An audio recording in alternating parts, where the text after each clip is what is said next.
रावण निस्संदेह एक महान योद्धा था। उसने अपने शासन में 7 द्वीपों को जीत लिया था। उसे ब्रह्मा का वरदान प्राप्त था। उसने देवताओं को परास्त किया और 9 ग्रह उसके राज्यसभा की शोभा बढ़ाते थे। यहाँ तक कि उस शनि के सर पर अपना पैर रखकर बैठा करता था। यहाँ तक कि उसने भगवान विष्णु के सुदर्शन चक्र को वापस लौटने पर मजबूर कर दिया था। उसका वीर रूप ऐसा था कि उसके साथ अपने अंतिम युद्ध करते समय स्वयं श्री राम ने कहा था कि आज रावण जिस रौद्र रूप में है उसे पराजित करना समस्त देवताओं के साथ स्वयं ही देवराज इंद्र के लिए भी संभव नहीं है। इतना बलशाली होने के कारण रावण सदैव अपने वीर रस में ही डूबा रहता था। इसी कारण उसे वानर राज बाली और कार्तवीर अर्जुन के हाथों पराजय का सामना करना पड़ा था।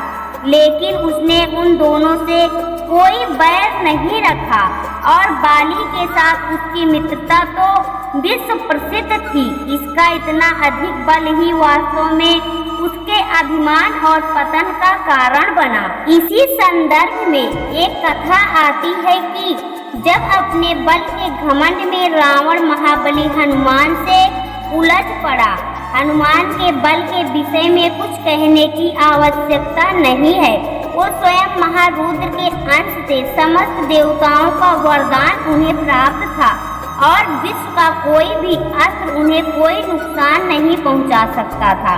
लक्ष्मण के प्राण बचाने के लिए उन्होंने बात ही बात में पूरा पर्वत शिखर उखाड़ लिया था। श्री राम और लक्ष्मण को मुक्त करवाने के लिए उन्होंने रावण का वध किया था। औरों की क्या बात, श्री राम के लिए तो वह स्वयं महादेव से टकराने से भी पीछे नहीं हटे थे। हनुमान और रावण दोनों महाबली थे, किंतु जहां हनुमान अपार बल के स्वामी होने के बाद भी सदैव विनम्र रहे, वहीं रावण सदैव अपने बल के घमंड में दूसरों का अहित ही करता रहा। इसी बल के अभिमान में उसने देवी सीता का हरण किया और अपना सर्वनाश कर लिया। कथा ये है कि लंका युद्ध के समय अपने बल के मद में रावण ने हनुमान से शर्त लगाई कि दोनों में कौन अधिक शक्तिशाली है। अब इसका फैसला कैसे हो। तब रावण ने पुनः अभिमान में कहा कि रे वानर, संसार में ऐसा कोई दिव्यास्त्र नहीं जिसका ज्ञान मुझे नहीं है। उनसे भी ऊपर स्वयं परम पिता का महान अस्त्र ब्रह्मास्त्र भी मेरे पास है, जिससे मैं क्षण भर में तेरा वध कर सकता हूँ। किंतु अगर बात बल की हुई तो बाहुबली की परीक्षा करनी ही उचित है। तब ये तय हुआ कि दोनों बारी बारी से एक दूसरे पर मुष्टि प्रहार करेंगे और जो उसे बिना किसी कष्ट के झेल लेगा वही अधिक बलशाली कहलाएगा। दोनों इस बात के लिए सहमत हो गए। पहले प्रहार के लिए रावण ने हनुमान को आमंत्रित किया, किंतु हनुमान ने हंसते हुए कहा, हे वीर, मैं इस वक्त तुम्हारे साम्राज्य में हूँ और राजा होने के कारण भी तुम्हारा पहले प्रहार करना ही न्याय उचित होगा। अब रावण उत्साह भरकर तैयार होने लगा। दूसरी ओर हनुमान भी अपने बल को एकत्र कर रावण का प्रहार झेलने के लिए वीरासन में बैठ गए। रावण ये सोच रहा था कि ये अच्छा मौका है जब वो अपनी अपार शक्ति प्रहार से हनुमान का वध कर देगा और फिर राम की सेना में ऐसा महावीर नहीं होगा।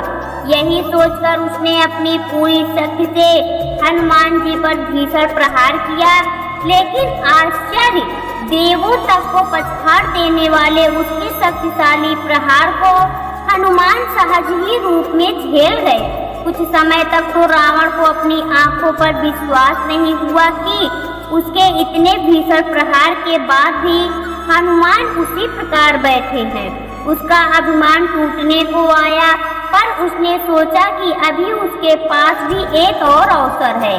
अगर वो हनुमान का प्रहार झेल गया तो दोनों को बल समान ही माना जाएगा। और उसका अपमान नहीं होगा। वैसे भी जिसके वक्त से टकराकर स्वयं सुदर्शन चक्र वापस लौट गया हो, उस पर इस वानर के प्रहार का क्या असर होगा, ये सोचकर अब रावण ने हनुमान को प्रहार करने के लिए आमंत्रित किया। हनुमान पहले से ही देवी सीता के अपहरण के कारण रावण से रुष्ट थे। उन्होंने सोचा कि इस दुष्ट के कारण क्यों श्री राम भटकते रहे। इससे तो अच्छा कि आज अपने प्रहार से वह उसका वध ही कर दे और माता सीता को ले जाकर श्री राम को सौंप दे। ये सोचकर उन्होंने रावण पर प्रहार करने के लिए पूरी शक्ति से अपनी मुट्ठी उठाई। अब क्या हो, हनुमान की पूरी शक्ति से किए गए प्रहार से भला कौन बच सकता है।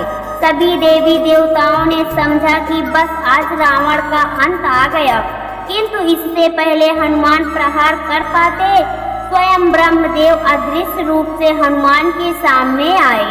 परमपिता को अपने सामने देखकर हनुमान जी ने उन्हें साष्टांग प्रणाम किया।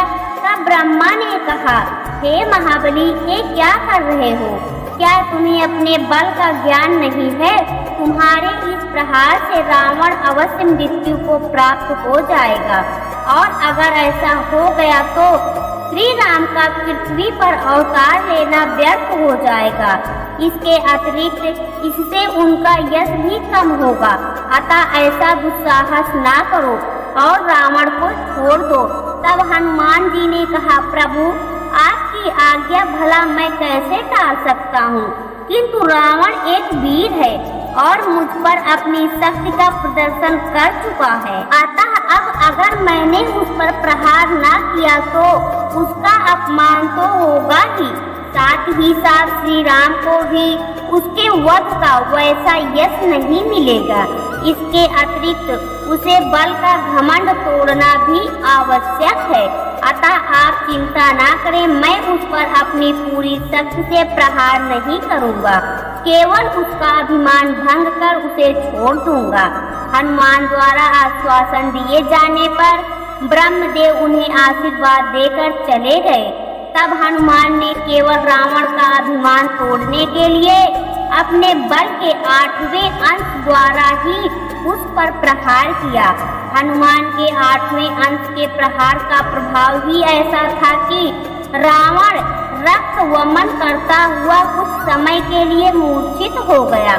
ऐसा बल देखकर रावण के मन में हनुमान के प्रति आश्चर्य के साथ साथ सम्मान भी उत्पन्न हुआ। तब उसने हनुमान जी की प्रशंसा करते हुए कहा, हे महाबली, तुम्हारे बल की जितनी भी प्रशंसा की जाए वो कम है। इसमें अब मुझे कोई आश्चर्य नहीं रहा कि कैसे तुमने अकेले ही लंका को जलाकर राख कर दिया। अगर तुम मेरे शत्रु के मित्र न होते तो तुमसे मित्रता करके मैं अपने आप को धन्य समझता। तुम निस्संदेह बल में बाली और कर्तवीर अर्जुन से भी श्रेष्ठ हो। आज से विश्व तुम्हें अतुलित बल धाम के रूप में स्मरण करेगा। तो दोस्तों, आपको यह पौराणिक कथा कैसी लगी कमेंट बॉक्स में जरूर बताएं।